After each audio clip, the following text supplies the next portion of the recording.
अस्सलाम वालेकुम everyone, I am नूर और आज की क्लास में हम देखेंगे कि जो है टोन चेंज मैजिक इन चाइनीज़। हम सबको तो पता है कि चाइनीज़ में टोन्स होती हैं, लेकिन समटाइम्स ऐसे वर्ड्स भी आ जाते हैं जिसमें वर्ड्स करेक्टर भी सेम है, प्रोनाउंसिएशन भी सेम है, टोन्स भी सेम है, लेकिन एक पे टोन होती है दूसरे पे टोन नहीं होती है।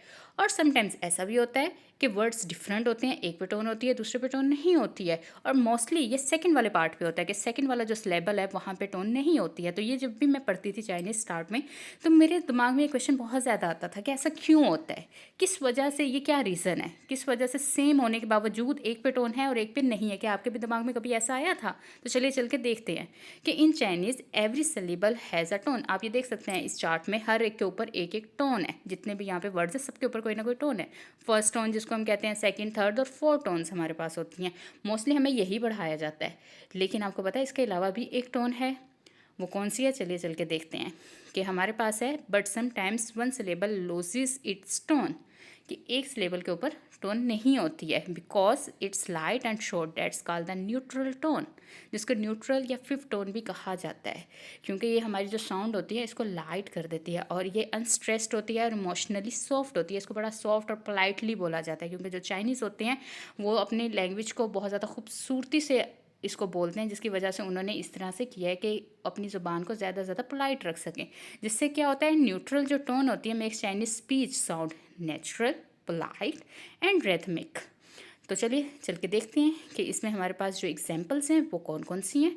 हमारे पास यहाँ पे है अर्ज, पहली वाली एग्जांपल, जिसमें ये देखें कि दो वर्ड्स डिफरेंट है।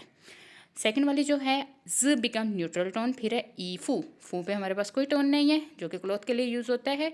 फिर थर्ड है फ्याओलियांग, फ्याओलियांग का मतलब है खूबसूरत। तो यहाँ पे भी देखिए ल्यांग के ऊपर कोई टोन नहीं है, क्योंकि ल्यांग जो है बिकम न्यूट्रल टोन। फ्याओलियांग आप इसको बोल के भी देखेंगे तो आपको ये एक सॉफ्ट एंड टच देगा। फिर है इज चेयर के लिए यूज़ होता है, यहाँ पे भी ज बिकम न्यूट्रल टोन। तो स्टूडेंट यहाँ पे तो हमारे पास जो था कि दो डिफरेंट वर्ड्स का रूल आ गया कि दो डिफरेंट सेलिबल्स हों तो एक पे टोन क्यों नहीं आती है। अब देखते हैं कि समटाइम्स क्या होता है, when two same sounding syllables came together the first keeps its tone and the second became neutral tone.